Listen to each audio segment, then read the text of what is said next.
But what was happening is you had a very weak government. You had militia running all over. I mean, I've got to say, it's we'll talk later in foreign policy. National, in the first election in Bradford West, you were the third choice. I was. And yet you're standing here as the first choice. Why should Bradford West voters choose you if you were the third choice in your own membership? Well, the reason why Bradford West should choose a Labour parliamentary candidate is simple, because we have real deals to offer people of Bradford West. We have lots of policies which will support that. We will increase the minimum wage. We will offer more childcare. We will bring real change to Bradford West. That's exactly why they should choose me. But you're the third choice. Well, that will be in that selection meeting, according to sources in the Labour Party, you got 13 votes. If you can't convince your own party colleagues, how are you going to convince the people of Bradford West? Well, Bradford West, it's very clear. It's very easy to convince the people of Bradford West. The Liberal Democrats tried that with tuition fees, and look where that got them. We do not know what the outcome will be after this election. So, what will you cut? Will you cut child benefit? It means they were open about it by they're being deliberately. No, it's not. We have increased health spending. No. By 7.3 Are you going to cut child benefit? Are you going to cut disability living allowance? Are you going to cut child credits? What are you going to cut to meet that £12 billion figure? And the three taxes. Got to be all of the above, isn't it? If they're going to freeze taxes for 5 years. So, George, I think the question was addressed to you. I'm allowed to interrupt. Read your rules. You've just pledged 5 years of no tax increases. No tax increases. With these billions that Shafiq just mentioned, it has to come out of further cuts. No. And we all know you're going to cut disability benefit. George, we all know you're going to cut child benefit. Allow me to answer that question. What will you cut? We spent £50 billion a year on disability benefit, and quite rightly so. 2010, we had an economy that was $2.2 trillion, pounds rather. It is now 2.5 in excess. That is £300 billion more in economic growth. Okay. Economic growth. I don't think you can answer the question. Let me ask you one more question before we move on to the other candidates. £1 billion worth of cuts. I voted against it. There's no need for cuts. There's no need for austerity. We have just agreed to renew a set of useless, murderous nuclear weapons. And Labour and the Conservatives are united on this. Whatever else needs to be cut, the nuclear weapons will not be cut. They cost £100 billion. That's 100,000 million pounds. If people can get their head around that waste of money. And Vince Cable, a member of your cabinet, the coalition cabinet, said that there's more than £100 billion every single year avoided or evaded in tax by the richest people and the richest corporations.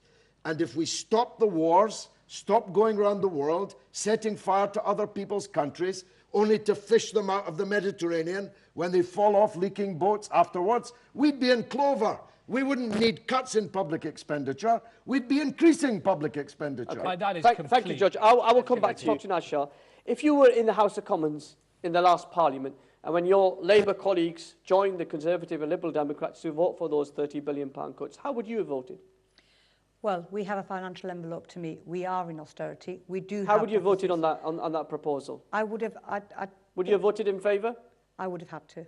Yeah. You would have to? Yes, absolutely. I thought you have a conscience when you get to Parliament. Because we have to. We would have to put cuts into place. We would not be able to speak.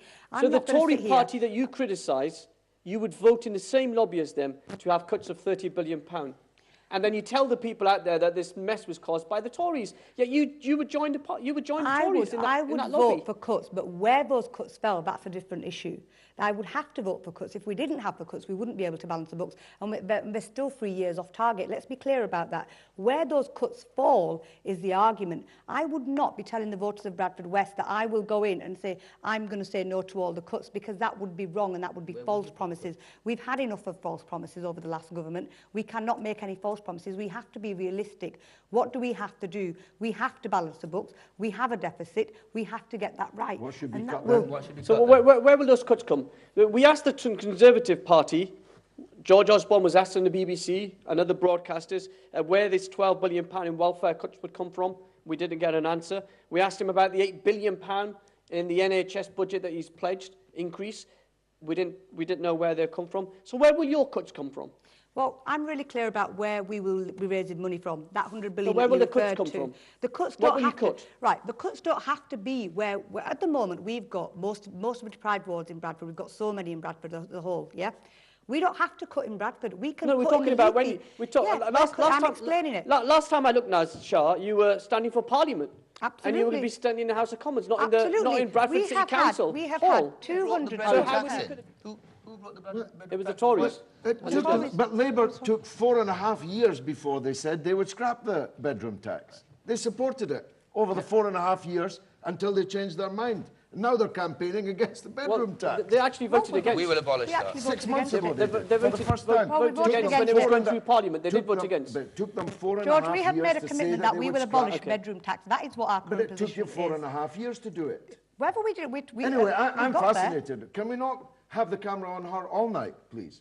Because I'd like to hear where the £30 billion worth of cuts that she would have voted for would actually fall. Never I've mind just leafy explained that, suburbs. George. Never I've mind just the leafy explained suburbs. that. Tell us, I've just where would explained those that. cuts I fall? have I've explained that explicitly, very, very clear, but you All obviously you can't mentioned was understand leafy it. suburbs. Okay. The 200, where would your cuts have come from? Where would they? I'm against the sorry, cuts. Sorry, I voted actually, against yes, the you cuts. would. You You would vote because against you can't everything, implement George. anything. It's very easy. Because I you don't voted have a against manifesto, everything. George. When you don't have Be to take clear. responsibility. Gentlemen, George. as much as I like the sound of your voice, I want to hear the ladies. Let the No, ladies let's speak. be clear. Let the ladies Where speak. if your cuts weren't, what manifesto have you got, or what fiscal absolute manifesto, You don't financial even one know have what you fiscal got, George, means. which would Don't make me the embarrass government? you by What? asking you No, what no, fiscal George. means. What is it? You What don't is even it? know what the word means. Oh, and you do. We Oh, of are course you against do. the Sorry, cuts. you've been You doing are this in a favour. lot longer than I Guys, have. okay. Please, Let's bring some order. Now, we will make sure we get cancer tests within 1 week. We will make more GP appointments available within 48 hours. We will be putting more GPs in place, more midwives, and I think that is real commitment. And we have costed that out through our 2.5 billion time to care fund. And that is going to make a real difference to the NHS. And I think the NHS needs to belong to the people. And it was set up under a Labour government, and it continuously needs to belong to the people and not be privatised through the back door. Okay, let me just ask you. Andy Burnham, your shadow health secretary, he's a former health secretary, was complaining that if the Conservatives got in for another 5 years, the NHS would be privatised. Do you know the difference between the private sector involvement between your party and the Conservative and Liberal Democrats? I'm very clear about it. One of the first things we will do, we will repeal the Health and Social Care Act of 2014. What we will do is, the reason we will repeal that is because at the moment, chunks of the NHS, which are the most profitable, can be done by other businesses and they can bid for them. And that, we don't think that's right. We don't think we should leave the service in No, that but company. do you know the difference between the two private sector involvement between the two governments? Yes, absolutely. One's for profit and one's not profit. We want that profit. Well, actually, let me I think give you. she's not understanding the Let me question. give you the facts. Under 13 years of a Labour government, there was 4.3% private sector involvement. Under the coalition government, the Liberal Democrats and Conservatives, it's 5.6%, just over 1%. Exactly. If she can't answer, let me answer. Oh, please. This George. privatising, well, it's quite obvious you can't answer. How can you answer that? It was Blair and Brown that began the privatisation of the National Health Service. Just like it was Blair and Brown that introduced the university tuition fees. And then they complained that the Tories have marginally increased the amount of privatisation by 1%. These people cannot be taken seriously. She's dumbfounded. She doesn't have an answer. She doesn't know an answer. And if she did know it, she'd be embarrassed, presumably, to tell you.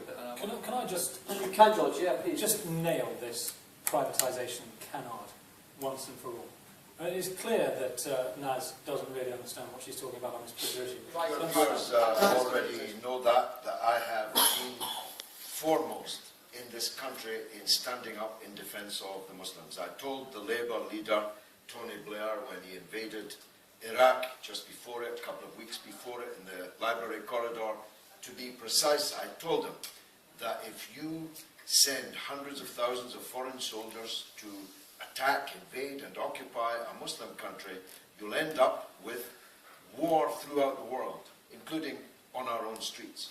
You will place the British state on a collision course with the Muslims. And every prevent agenda, every anti-terrorism measure, one after the other, has completely failed to deal with this problem. And the more you take that approach, the more fear and loathing and hatred of Muslims you will engender in the country.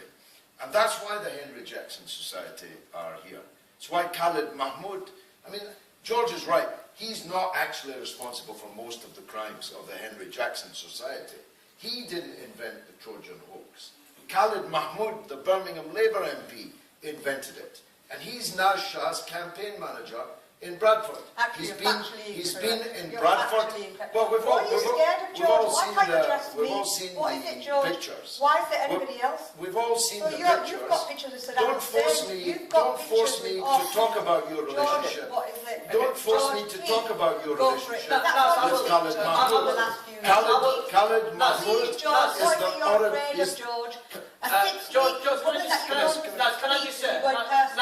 Can I just say, let George finish, and I promise you, you can respond. You can respond. Khalid Mahmoud is the author of the Trojan hoax, the Trojan horse that never was. Khalid Mahmoud of the Henry Jackson Society is one of the premier witch hunters of Muslims in this country. And he's in Bradford every other day at Naz Shah's side. He's running our campaign.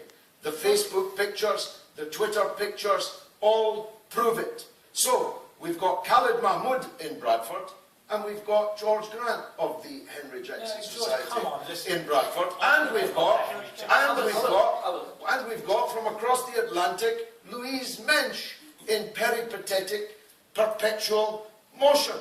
And so it's obvious there's a job being done on Bradford by the Islamophobes, by the people who hate Muslims. I'm going to have to come back on that right now. I'm the person who stands up against them. Nashal, just respond to that point about the Henry Jackson Society, Khalid Mahmoud, sorry, Henry Jackson Society. Khalid Mahmoud and his links to Trojan horse and to any other Henry Jackson. Do you reject that?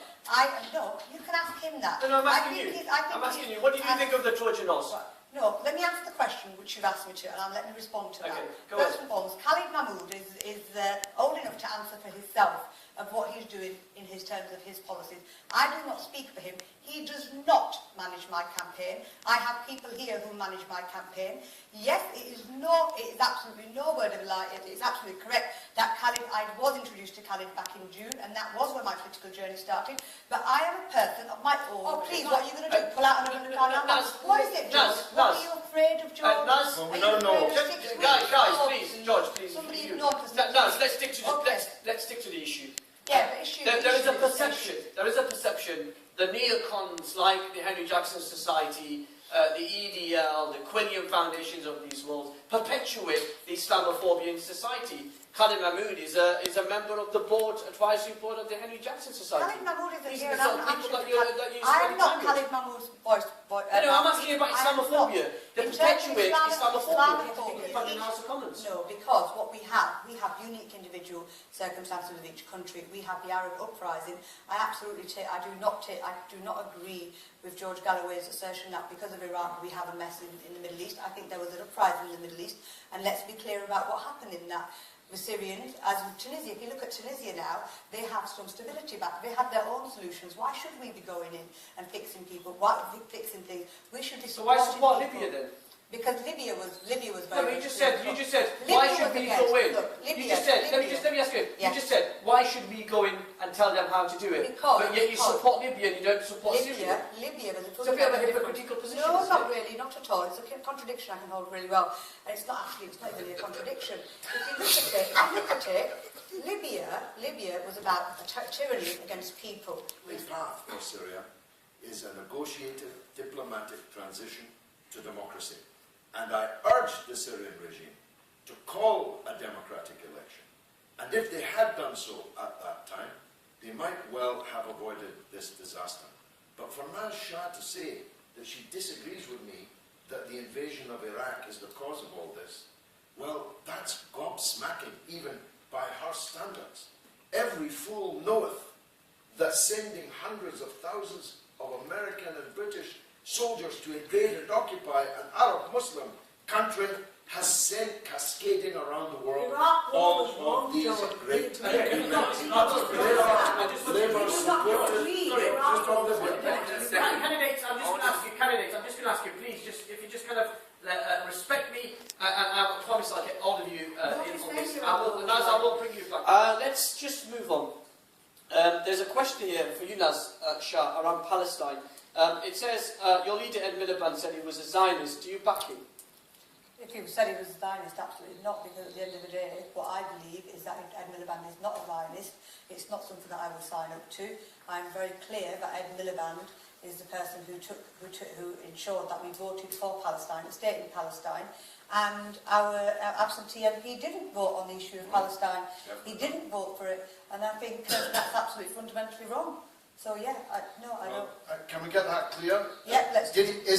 Is he a Zionist or is he not a Zionist? He said he's a Zionist. My understanding of a Zionist is that somebody who does not believe in a two-state solution. No, he I said think he's your a Zionist. actions speak louder than your words. No, he and said fine, he's a Zionist. but he has also led the vote for a two-state solution, Yeah. which you haven't voted on, George. Because I'm against it. Why would I vote for something that I'm against? So I what- believe that Palestine should be free from the river I agree. to the sea.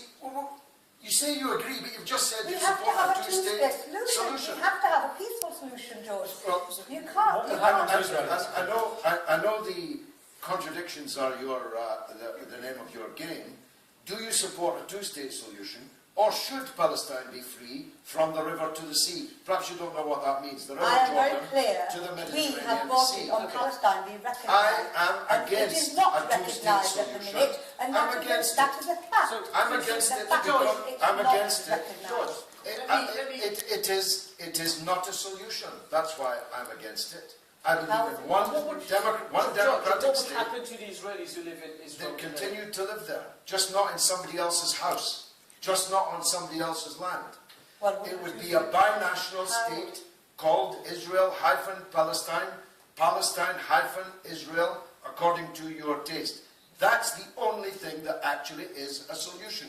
The other things pretend to be solutions. In any future vote, let me ask you a question, George. In any future vote in the House of Commons, in the next Parliament, because when I spoke to Ed Miliband last week, in my interview, which we'll show you hopefully next week, Ed Miliband said that if he was elected as Prime Minister, one of the first things he would do was encourage the British government to formally recognise a Palestinian state. Absolutely. You would vote against that? No, of course not. But the motion that was before the Parliament recognised the state of Israel. And I don't recognise it. It's an illegitimate state, a European settler colonial state, a terrorist state, an illegal occupier state, a possessor of illegally acquired nuclear weapons state, do you recognise a the state of terrorist Syria, state. George? You, of course, from the Henry Jackson not Society, Let's stop are it, the George. main, It's just are the main Smith. world I'm propagandists sorry, for Israel. Now, Naz will be grateful, I'm sure, of your defence, but the people watching this programme know her journey began last June, she tells us, after meeting Khalid Mahmoud. The other things pretend to be solutions. In any future vote, let me ask you a question, George. In any future vote in the House of Commons, in the next Parliament, because when I spoke to Ed Miliband last week, in my interview, which we'll show you hopefully next week, Ed Miliband said that if he was elected as Prime Minister, one of the first things he would do was encourage the British government to formally recognise a Palestinian state. Absolutely. You would vote against that? No, of course not. But the motion that was before the Parliament recognised the state of Israel. And I don't recognise it. It's an illegitimate state, a European settler colonial state, a terrorist state, an illegal occupier state, a possessor of illegally acquired nuclear weapons state, do you recognise a the state of terrorist Syria, state. George? You, of course, from the Henry Jackson not Society, Let's stop are it, the George. main, It's just are the main Smith. world propagandists I'm sorry, for Israel. Now, Naz will be grateful, I'm sure, of your defence, but the people watching this programme know her journey began last June, she tells us, after meeting Khalid Mahmoud. Well, my journey began on Palestine in 1975. No, my And journey as long with Palestine as began God a lot gives me earlier, breath, George. as long as God gives me breath, I will fight for the rights of the Palestinian people. Okay, I want to give George a right. I think I'm fed up of Mr. Galloway accusing anyone who opposes him of being a Zionist. It is absolutely Are you a Zionist? ridiculous. If by a Zionist you mean, do I believe in a state of Israel? If by a Zionist you mean, am I apologist for everything that Israel does? Then absolutely not. If you believe in the state of Israel, you're a Zionist. Well, so why are you offended? I'm not offended. I'm offended. No, because I'm offended because Zionism today means, in people's minds, the connotation is that you're an apologist for everything that the state of Israel does. That is How much did we spend not on your the case. education? A Zionist, That is what is a supporter I of the state support of the state Israel. of Israel Well, unequivocally. fine. Everyone heard you. But I think